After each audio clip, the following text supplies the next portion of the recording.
Hi friends, welcome to విజయం education YouTube channel. Morning చెప్పుకున్న parts of speech class మీద ఇప్పుడు యూట్యూబ్ లైవ్ ఎగ్జామ్ కండక్ట్ చేయబడుతుంది. ఆ ఎగ్జామ్ పేపర్ గురించి ఇప్పుడు ఒకసారి మనం డిస్కస్ చేద్దాం.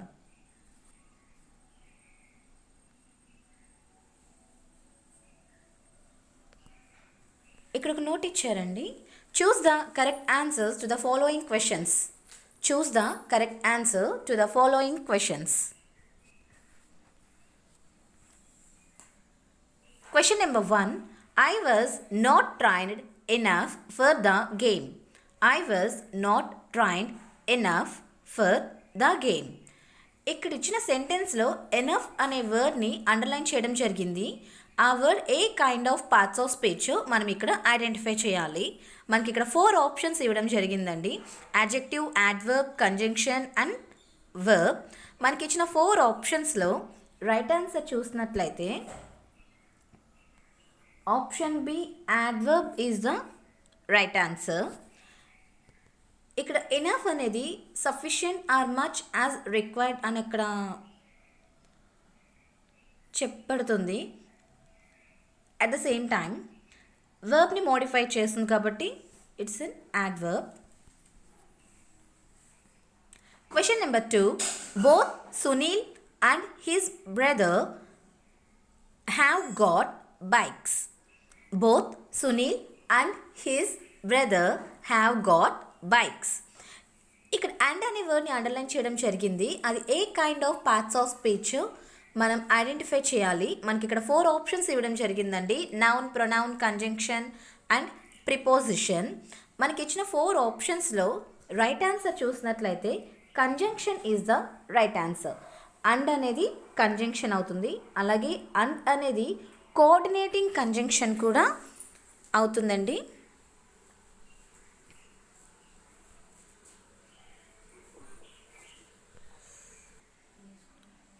సో ఇక్కడ అండ్ అనేది coordinating conjunction. At the same time coordinating conjunctions అంటే the conjunctions which are added to connect the sentences.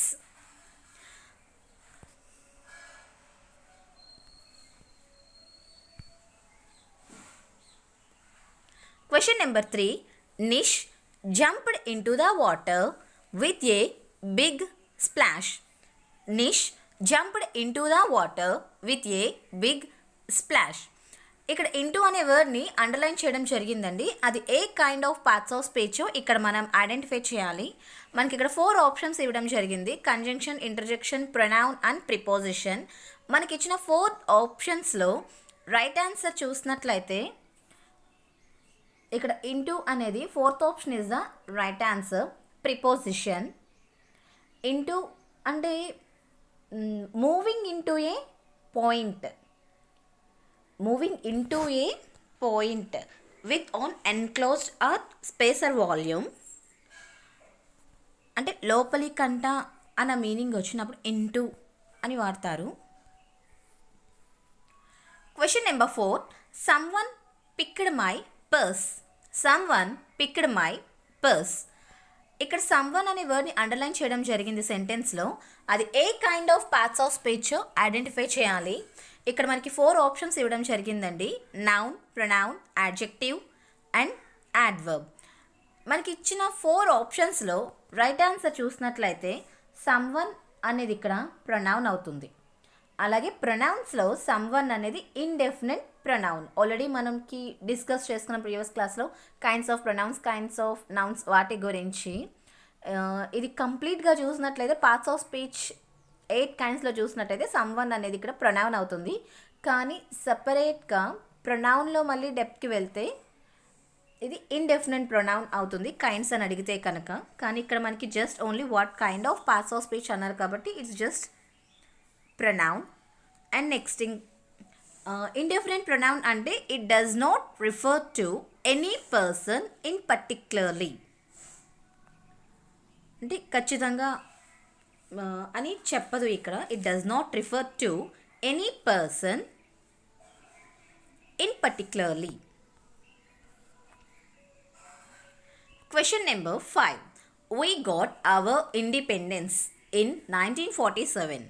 We got our independence in 1947.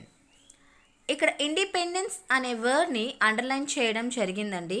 అది ఏ kind of parts of speech మనం ఇక్కడ ఐడెంటిఫై చేయాలి. మనకి ఇచ్చిన 4 options adjective, pronoun, adverb and noun.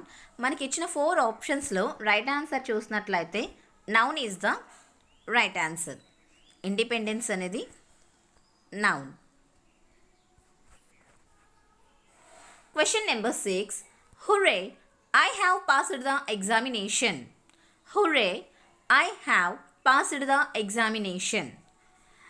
ఇక్కడ hurray అనే వర్డ్ని అండర్లైన్ చేయడం జరిగింది. అది ఏ kind of parts of speech identify చేయాలి. Conjunction, interjection, noun and preposition. ఇక్కడ మనకిచ్చిన 4 ఆప్షన్స్లో రైట్ ఆన్సర్ చూసినట్లయితే interjection is the right answer.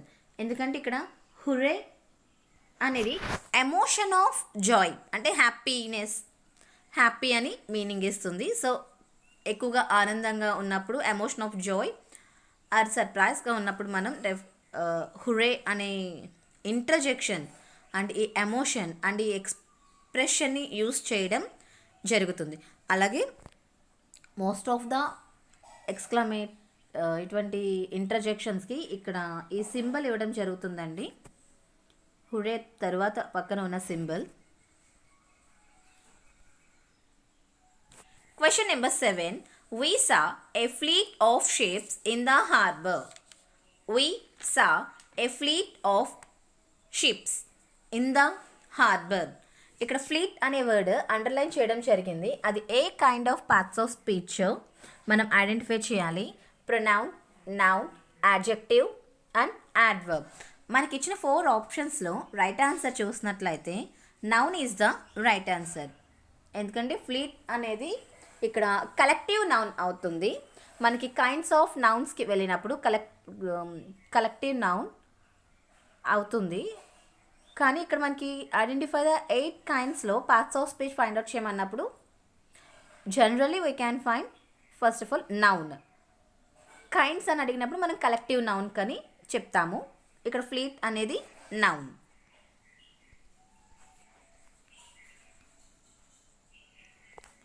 Question number 8. I hit myself against the wall.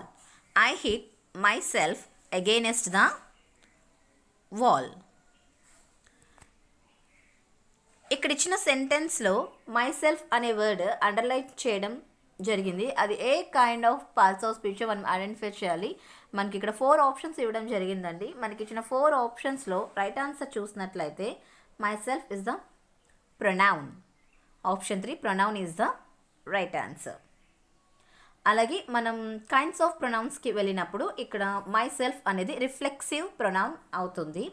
Reflexive pronoun ఎప్పుడు కూడా సబ్జెక్ట్ని రిఫర్ చేస్తుంది. ఇది I hit my self.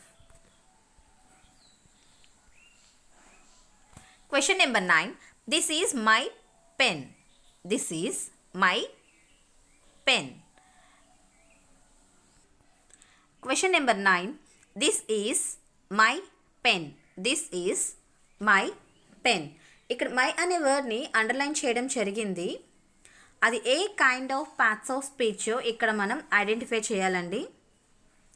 Noun, pronoun, adverb and adjective.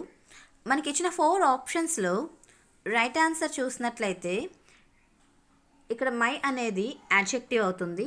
అలాగే వాటి కైండ్స్కి వెళ్తే కనుక ఇది పొసెసివ్ యాడ్జెక్టివ్ అవుతుందండి. ఎందుకంటే ఇక్కడ నౌన్ని adjectives are words which sit before the nouns to show the ownership.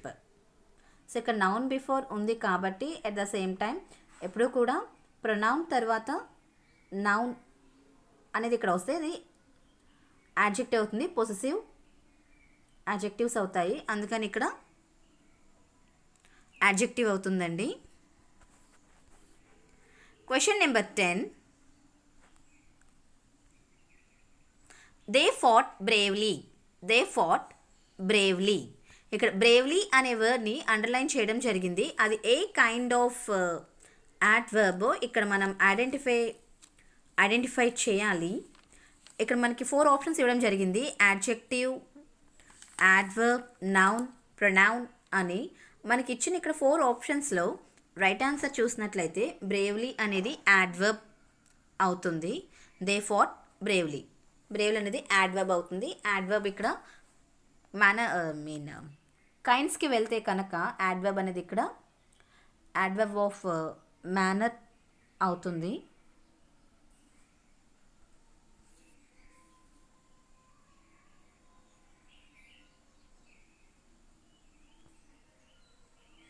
Question number 11. Birds build their nests in trees. Birds build their nests in trees. ఇక్కడ there అనే వర్డ్ని అండర్లైన్ చేయడం జరిగింది. అది ఏ kind of parts of speech మనం ఇక్కడ identify చేయాలండి. మనకి ఇచ్చిన 4 ఆప్షన్స్లో రైట్ ఆన్సర్ చూసినట్లయితే దేర్ అనేది ప్రొనౌన్ అవుతుంది. ఎందుకంటే ఇక్కడ ప్రొనౌన్ ఎందుకంటే in place of nouns we avoid that repetition of the nouns. Instead of nouns we should use here pronoun. అలా ఇక్కడ బర్డ్స్ ప్లేస్లో ఇక్కడ ప్రొనౌన్ దేర్ అనేది యూస్ చేయడం జరిగింది కాబట్టి అక్కడ దేర్ అనేది ప్రొనౌన్ అవుతుంది. Question number 12. Each has a car in our school. Each has a car in our school. ఇక్కడ ఇచ్చిన 4 ఆప్షన్స్లో రైట్ ఆన్సర్ చూసినట్లయితే ఇక్కడ ఈచ్ అనేది ప్రొనౌన్ అవుతుంది. అలాగే ఇక్కడ కైండ్స్లోకి వెళ్తే కనుక డిస్ట్రిబ్యూటివ్ ప్రొనౌన్ అవుతుందండి ఇక్కడ ఇది. Question number 13. All the boys come forward. All the boys come forward. మనకి ఇక్కడ ఇచ్చిన 4 ఆప్షన్స్ ఇవ్వడం జరిగింది. Noun, preposition, adjective and adverb. మనకి ఇచ్చిన 4 ఆప్షన్స్లో ఇక్కడ రైట్ ఆన్సర్ చూసినట్లయితే ఫార్వర్డ్ అనేది ఇక్కడ యాడ్వర్బ్ అవుతుందండి. ఎందుకంటే ఇక్కడ ఇది వర్బ్ని మోడిఫై చేస్తుంది కాబట్టి ఇక్కడ ఫార్వర్డ్ అనేది యాడ్వర్బ్ అవుతుంది. Question number 14. Suresh always stands top in his class as he works hard. Suresh always stands top in his class as he works hard. ఇక్కడ మనకి ఈ సెంటెన్స్లో 2 వర్డ్స్ అండర్లైన్ చేయడం జరిగింది. Suresh and he. ఈ 2 వర్డ్స్ అండర్లైన్ చేసిన ఆ 2 words A kind of parts of speech ఇక్కడ మనం ఐడెంటిఫై చేయాలి. మనకి ఇక్కడ 4 ఆప్షన్స్ ఇవ్వడం జరిగింది. మనకి ఇచ్చిన 4 ఆప్షన్స్లో రైట్ ఆన్సర్ చూసినట్లయితే option 1 is the right answer. ఎందుకంటే ఇక్కడ సురేష్ అనేది నౌన్ అవుతుంది. మనం కైండ్స్లో కనుక వెళ్ళినట్లయితే అది ప్రాపర్ నౌన్.